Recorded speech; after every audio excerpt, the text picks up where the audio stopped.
You are listening to Proof Text, a Glossa House podcast exploring Scripture and all things related to it. New episodes are released daily. For more information, check out glossahouse.com and subscribe to our channels on Spotify and YouTube. Welcome and enjoy. Welcome to Proof Text and Glossa House TV. I'm Michael Halcomb, and I'm here with the great J.M. Smith, the sensei himself of discipledojo.org. J.M., good to see you as always. You too, brother.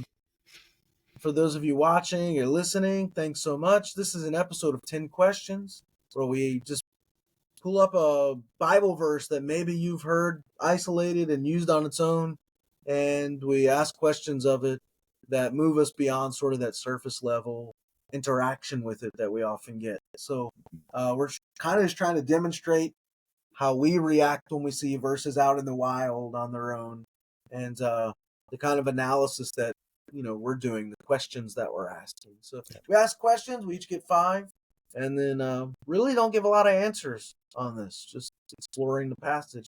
Today, our random verse, I use the random Bible verse generator. The random verse that we are looking at is in the New Testament, and it is Romans. So I need to get my text set up here. I don't have it set up yet. We are at Romans chapter 6, and actually it gave us 2 verses this time, which has never done that for me before. So we're at Romans 6, 1 and 2. And here in just a moment, I will put the English and the Greek text up on the screen, but Romans 6, 1 and 2. So here we go. JM, we're in the New Testament, so I think the rule of thumb is you get first dibs on questions. Romans 6, 1 to 2. I'll read it in English. 6, 1 says, "What shall we," this is the NIV, by the way, "What shall we say then? Shall we go on sinning so that grace may increase? By no means. We are those who have died to sin. How can we live in it any longer?" All right, Jim, you're up to bat first. All right. My first question is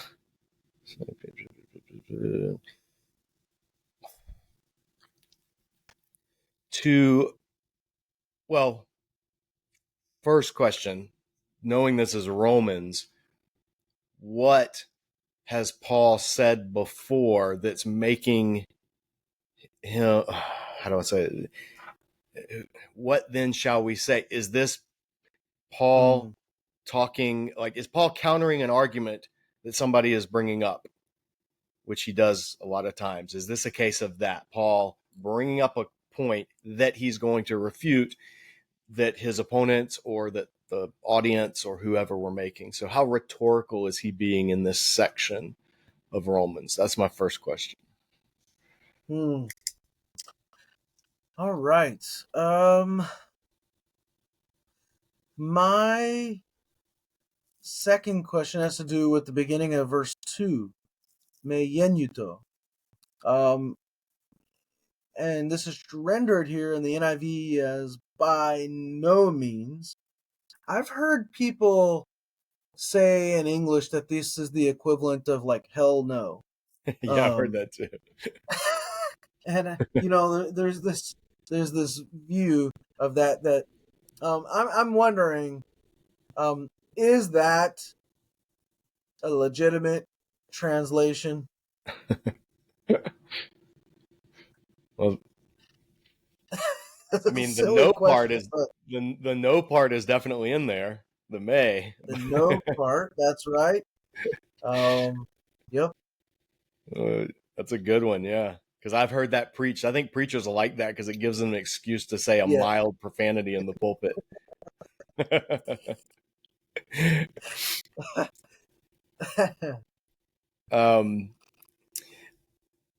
Yeah, my question would be more of, I want to ask more about that. May, how'd you say it? Give me your Koine pronunciation. Yenuto. Okay. And for Erasmus, genoito, which is clearly wrong, as you've talked about on my channel. Would it be genoita? It'd be genoita. Genoita. Yeah. However, we say in this, yenuto, genoita, it's comes from the verb to be, right? Like to be born or to Yes. be created. Or Yeah. so it's like, is there a idiomatic way of like, may it never be born, may it never happen, is that what it's saying? Or is it, like you said, a complete idiom that when combined has no English equivalent other than hell no? Like how Mm. should we this brings up a question, I guess, more than just this verse. How should we handle things that are figures of speech, idioms? How literally should it be Yeah. translated versus getting the Mm. idea across? Should you just footnote that or mention it in a sermon but keep the text as literal? Kind of a translation Mm. theory question, but this phrase brings it up. Yeah, actually, it's a different root. So yenao, gamma, epsilon, nu, nu, alpha, omega. That has to do with being born. This one's from gamma, iota, nu, yinome.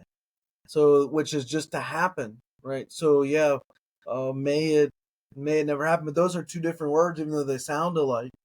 Um, I'm noticing here for my second question, is it do we have a purposeful parallelism going on?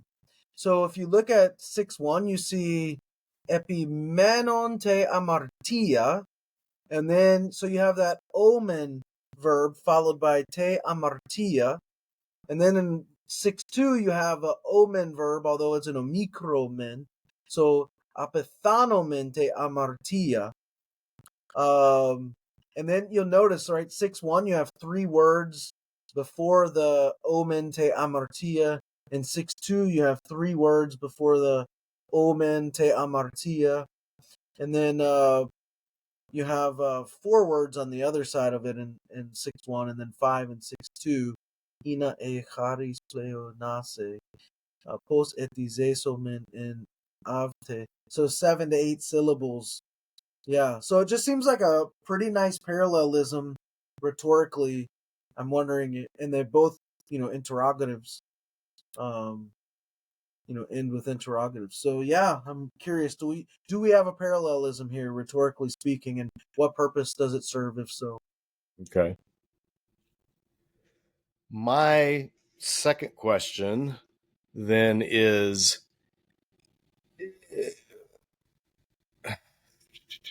what thing I say remains in, so to epimenomen, to remain tehamartia, to remain in sin, so that grace may Mm, abound. By no means uh, whoever has died to sin. So remaining in sin, contrasting with died to sin. yeah. How yet we will live in sin? Is living in and remaining in is what is it? What does that look like? What is living in and remaining in? Living Yeah. in meaning it characterizes your life, or living in meaning you experience it at some point in your life.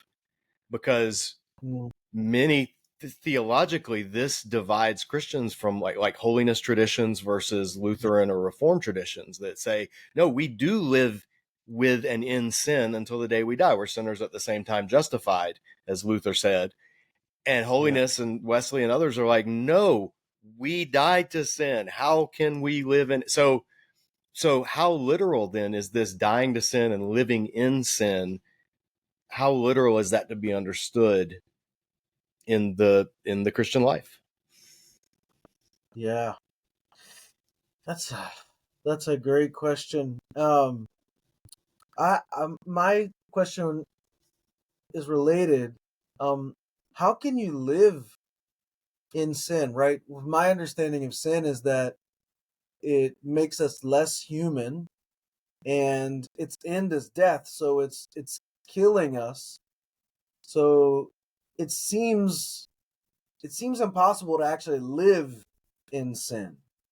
Like you could say we're dying in sin, Mm. but it seems impossible to say we're living in sin. Um And that seems to me to be why Paul says, no, we're dying. We've died to it so that we're no longer living in it. But my question is it possible to live in sin? Yeah. Yeah. And I want to Yeah. answer this. I want to answer that so bad. Especially given what he says about the wages coming up. Yes. Yeah. My third question then is this pleonase. So hina he Yeah. charis pleonase. So or that, how do you translate charis? Yes, As dude, you you're know, on. That's grace, where I was. like grace, you immediately start thinking of Reformed doctrines. I just reviewed the Reformed Study Bible, Reformation Study Bible, and so I've got like doctrines of grace and all these buzzwords in my mind from Reformed theology. Is that what Paul is talking about here, or is charis talking about favor, kindness, reciprocation of that whole culture? Mm, Uh, patronage culture and showing the three yeah. graces that David De Silva talks about. And so Yeah. how theological is that phrase that Yeah. grace or charis might increase? What Yes. kind of charis I, would be increasing? I'm gonna just go right to bat on that one too. Like, um, and ask a sort of leading question here. Is charis meant to be less theological and understood more in a financial sense? I mean, look at the context. It's paired with pleonase here, which is like wealth, abundance, riches, right? So, how does it change our understanding if we look at charis less as a theological term, at least to start with, and more as a financial term? Mm, And I'm not saying this is talking about finances. I'm implying that it's a term borrowed from the financial world, you know, being used analogously in this context. right. Um, so So yeah, he's just asking, think like, of have yeah. abundance through sinning. Like, should we sin in order to increase our Yeah, so when grace, like it's always been a financial term. Like think of today, and grace when you're period? banking, like the Yeah. grace period. Yeah, Yeah. so you can read this like in order that the grace period may be extended. Hmm. Rather than like I'm accruing grace in an account. When I read that, I'm wondering, is this talking about the longer I keep sinning, like the more the grace period gets extended. That's how I'm thinking about it. But Okay. I'm just curious about the financial. How does knowing that financial context uh in, shed light on how we're to think about this passage? Yeah. My fourth question then So it's only fourth. Wow. is Okay. it four? I might have missed one, but I'm trying to keep track. um, my next question is how, we we died to sin, or how can we who died to sin, or whoever has died to sin, I guess is how it's saying it in Greek, uh, the oitenes apethanomen. So the one who or whoever has died to sin, is this the same type of death to sin that Mm, theologians note or make up, especially again, just having reviewed the Reformation Study Bible? The big verse is, while we were yet dead in sin. Dead means dead, no response. It has to be God's grace has to bring us alive, because dead people don't choose salvation or whatever. So in Ephesians, you get people harping on dead means dead. can they or we say the same thing about Romans 6? Does being dead to sin have that same definitiveness? And that, what does that imply then about Christians, who do continue to live in sin? Yeah. I want to ask about how dead is dead. amartia. Yeah, it's a great. I want to ask, following that, about hamartia. And I asked previously about what difference does it make if we understand charis in relation to pleonase here in terms of like economics and finances. But I want to ask the same about amartia. Is it, if we're thinking about grace in terms of a grace period, then the opposite of that, like why would we need a grace period? Because we keep accruing some kind of debt, we remain in debt. Is amartia here to be understood financially, economically as well? And if so, what are the implications of that?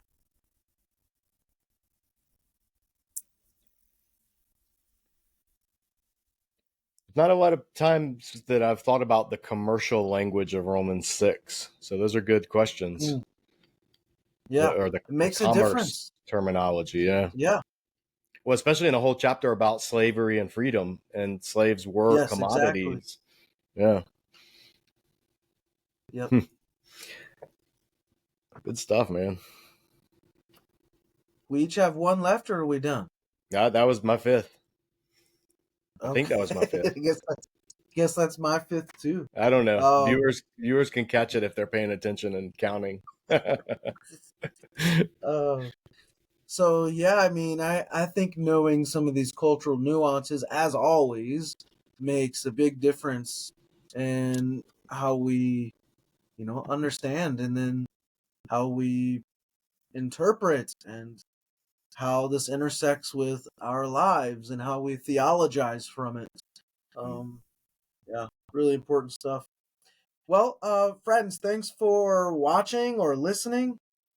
Head over to discipledojo.org. Get some free resources there, and head over to the Disciple Dojo YouTube channel.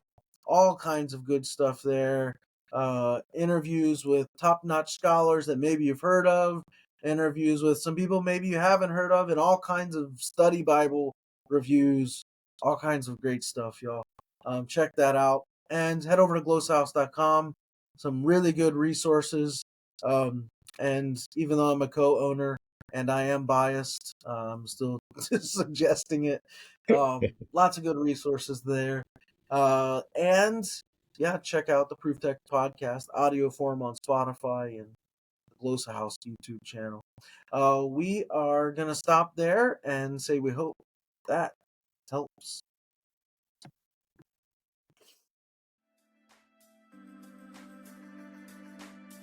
Interested in growing your ancient language skills but not sure where to start?